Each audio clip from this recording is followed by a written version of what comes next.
So let me take a moment just to explain how we're going to do the Christianity Explored course. It's a course that's run nationally up and down the country and overseas.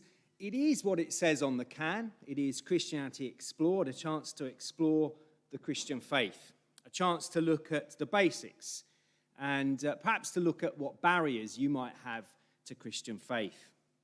There are 7 weeks in total. So if you're doing Christianity Explored, you'll have already, or you need to get yourself one of these manuals, a handbook. There's a link there if you haven't got one, and that link I'll keep up for a little while. Or perhaps you've been invited by a friend or a neighbour or a family member, and they've got you one of those. If they haven't, it's time to send them a stroppy text, isn't it, to say, where is my handbook?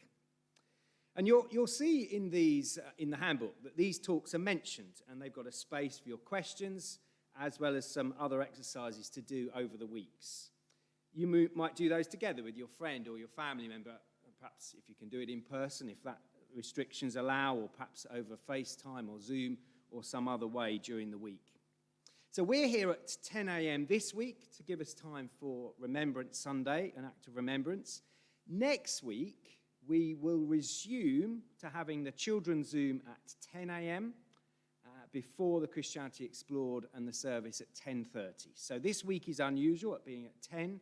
Next week, it'll be the children's Zoom at 10, and the service once again returns to 10:30 with Christianity Explored. So this week, what are we going to look at? We're going to look at what Christianity claims to be. That's where we start on the course. It's been the kind of default faith in the UK, hasn't it, for centuries. I remember when I was a kid, and you just start to have to fill in forms. I remember my mum said to me, if it says religion, just write C of E. I never knew what it meant, but just put C of E, she told me. Now, that might be true that it's the default faith, but I think there can be a problem with that. This default faith thing means that real Christianity can get lost, misunderstood, confused with all sorts of beliefs and religious stuff. Christianity can get lost amongst churchiality, churchy things, and so on. So Christianity Explored is about getting to the heart of it, cutting through all of that to the basis of the faith. See, a lot of wrong conclusions about Christianity come from not knowing what it really is. I actually came to faith when I was studying science at university. I went to uni as an atheist.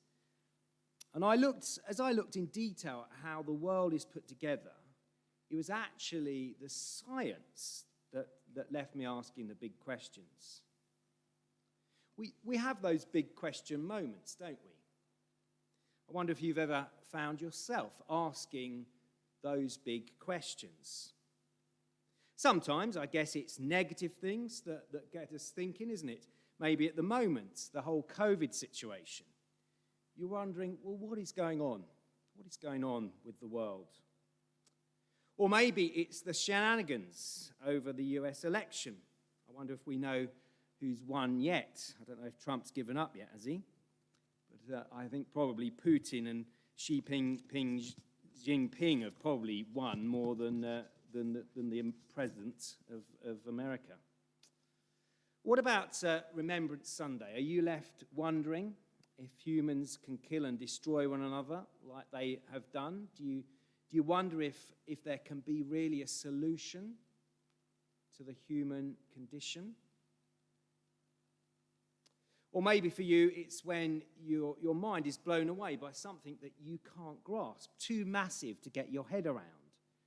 I wonder if you've ever found yourself gazing at stars on a clear night and felt so tiny, so insignificant against the vastness of space. I was astonished when I did a little research at the scales of the universe. Even the stats on a star that is really near to us are incredible. So if you look up on a clear night, and one of those stars we see is called Alpha Orionis. It's relatively near to us by space standards, so it's quite bright. Distances in space, I'm sure you know, are so vast that they're measured in light years. In other words, how long it takes light to travel in a year. And it's fast. Light travels at 670 million miles an hour. 670 million. So in a year, that's an incredible 5.88 trillion miles. That is a long way in just a year, isn't it? 5.88 trillion miles.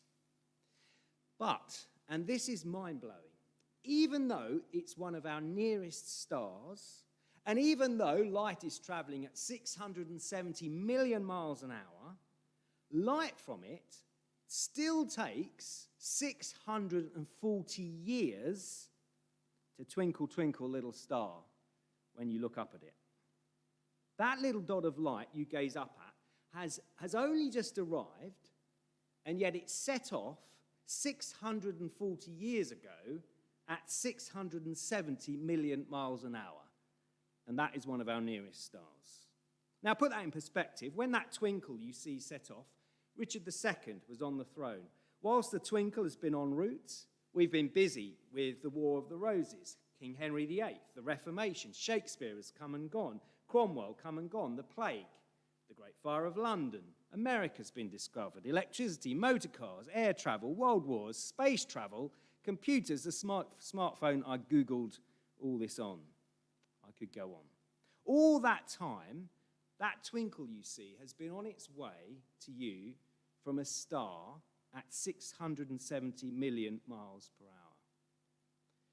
And that one's close to us. Our universe is vast. Now, maybe for you, stars don't float your boat. For you, maybe it's something closer to home. Maybe it's miracles on earth, the birth of a child, just awestruck at that new life. Most of us who've been near the birth of a child find that kind of big question comes our way. Not usually that immediate, it's fair to say, for the mother at that point, but for the dad, certainly. I wonder if you know that there are 75,000 miles of blood vessels crammed inside us, and there are at least 50 trillion cells. Mind-blowing statistics again. So if the entire DNA contained within the cells of a single human being was stretched out and laid end to end, it would reach all the way to the moon and back again, in fact, 8,000 times. That's all going on inside your body. Now, what has all this got to do with God, you might be thinking, and Christianity? I'm not saying that this kind of thing proves God one way or the other. Of course not. But I wonder if a lot of the time our working assumption is that there is no God. It's kind of our default position so often. And then just occasionally something mind-blowing comes along, and there's that brief moment when we look for something outside the immediate. So for this course, we're going to try it round the other way. We're going to see if it holds up. We're going to look at the evidence for God. Run with that assumption for a bit. Look at what might point us to there actually being a God. The wonder of life, the scale of the universe. These things raise huge questions for us. How did life begin? Does the mindlessness of blind chance explain this amazing world to us? And even if I do decide that it all happened by chance, why is there anything here at all? Why is there something and not nothing? The Bible unashamedly says that all this natural beauty and amazing intricacy is meant to point us to God, meant to point us to the one who created that mind-blowing scale of the universe we live in. Point us to the complexity of the bodies that we inhabit.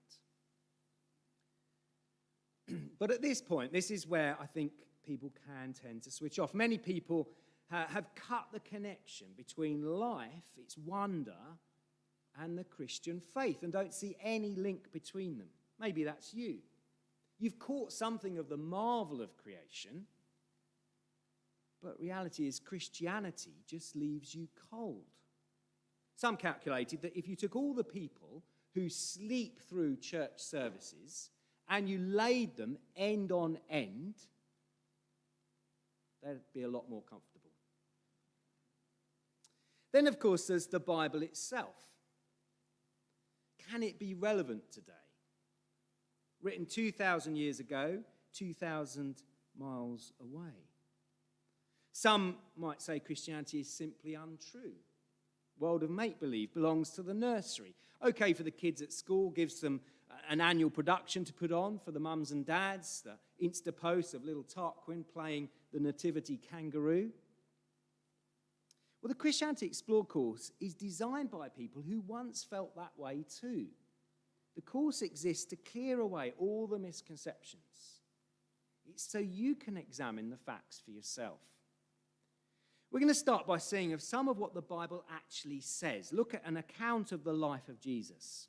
So this is a chap called Mark, and he wrote an account of Jesus' life. And this is how he starts his account of Jesus' life. He says this: the beginning of the gospel about Jesus Christ, the Son of God. The beginning of the gospel about Jesus Christ, the Son of God. It says, the beginning of the good news, that's what gospel means, about Jesus, the Messiah. That's another word for Christ. We'll come to that in a minute. The Son of God. Now, Mark is quite a down-to-earth guy. He tells it how he is. Gets straight to the point with that sentence. So there we go. Right up front, he tells us what it is. And do you notice that it's not about going to church? It's not about beautiful buildings. It's not about getting baptized. It's not about obeying rules and being miserable. It is about Jesus, the Christ.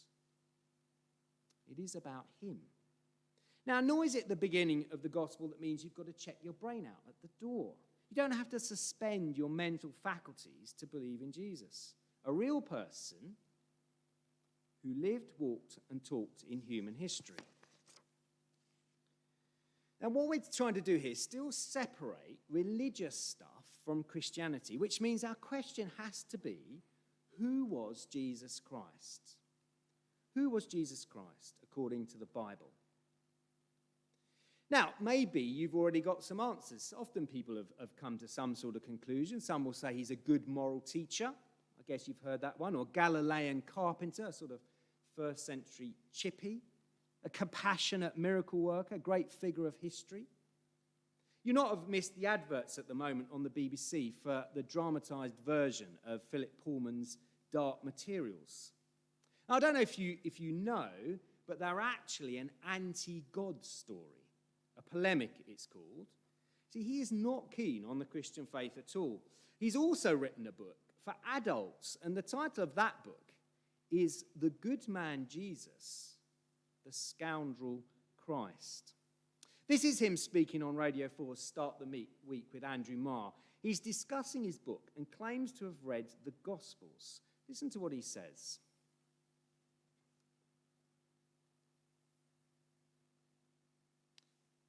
You will need sound, I think. No?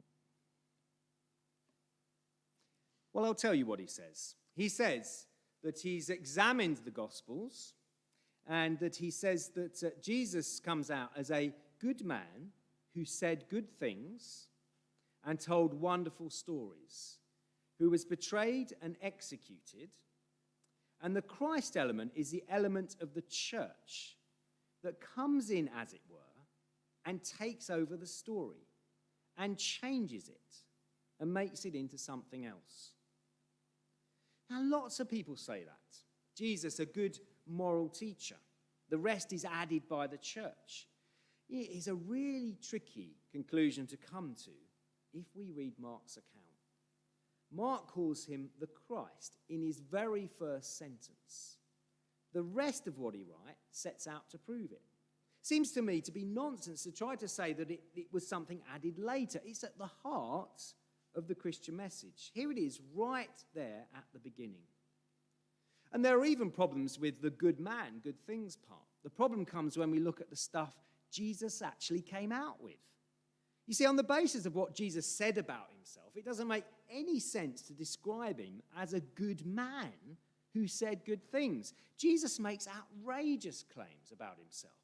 And if he makes claims that aren't true, then bang goes the idea that he's a good man. If they're not true, he's just a liar, isn't he? hardly a good moral basis. And the word Christ or Messiah, that isn't Jesus' surname, son of Joseph and Mary Christ. Look them up under C in the phone book. It's a title. It's a bit like doctor, but the real deal is what it actually means. It means God's anointed king. So it's a title, Jesus, God's anointed king. Now, if you were down the Nag's Head in Nazareth in the first century, you'd be pretty shocked to hear the word Christ added to someone's name. Call Jesus God's anointed king, Christ, and you've just put the Roman emperor's nose out of joint. Everyone's supposed to worship Emperor Nero. It'd be suicide just to write the words Jesus Christ to the Colosseum to be torn apart by wild animals, just for writing that. And then did you notice, first sentence there, it's described as good news. Down thousands of years, across hundreds of cultures, across the entire world, millions upon millions will tell you, it's not just a good story for a kid's play at school. Get our heads clear on this, and it's like no other news you'll ever hear. It's life-changing. If you don't think it is, the conclusion is that we haven't understood it. So Mark 1:1 tells us that the good news is all about Jesus Christ. Now, I have to be honest and say that I understand those who find what they perceive as Christian faith perhaps useless or meaningless or unappealing or unbelievable. But the problem is that often what they've written off, what maybe you've written off, is not the real thing. I personally would be bored by some of the experiences on offer that go under the name of Christianity. Bored by some experiences of church, and I'm a vicar, and I would be bored. When I was a kid, my mum took me to church every Sunday. I just couldn't see what it had to do with anything. It was one of those churches where people wafted in and out, men or women, they all had a dress on. They all very precisely. They never took a diagonal. I could never understand why they had to do everything in right angles. They couldn't turn diagonally. Then there was the organ that would start playing a hymn at one speed, and as we were about to sing, slow down even more. Me as a kind of 10, 11-year-old, I'd start calculating how long it's going to take to sing the hymn and wondering if I'll have finished school or maybe even retired before we get to the end. I remember once the vicar, he was talking about, this is the only sermon I ever remember, and it was because he was talking about the light on a car number plate. Now, I was 11 at the time, so a little bit naive, but not incredibly naive. He's talking about the light that lights up the number plate. Okay, and I'm thinking to myself, well, that's weird. How does he know about lights that light up car number plates? I mean, how does he even know cars exist?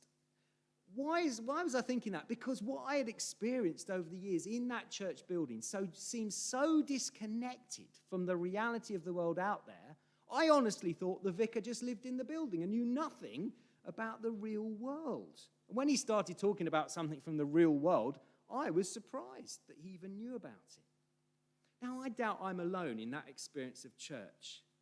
There's the weird or religious mumbo-jumbo end of the spectrum. Friends, that is not Christianity. It's churchianity, and it veils the true message of Christ. There is also the weird and wacky hocus-pocus end of the spectrum. Here's Trump's so-called spiritual advisor in action 2 days ago. Apparently, listen out for it, that she's going to be calling angels from Africa to help Trump win the election. Let's hope this video plays. The last one didn't work, did it? Let's see what happens. I hear victory, victory, victory, victory in the corridors of heaven. In the corridors of heaven, victory, victory, victory, victory, victory, victory, victory. For angels are being released right now. Angels are being dispatched right now. Hamanda aka ata raka teda baka sanda ata ambo osa kata rite eke banda ata rike didi ashata.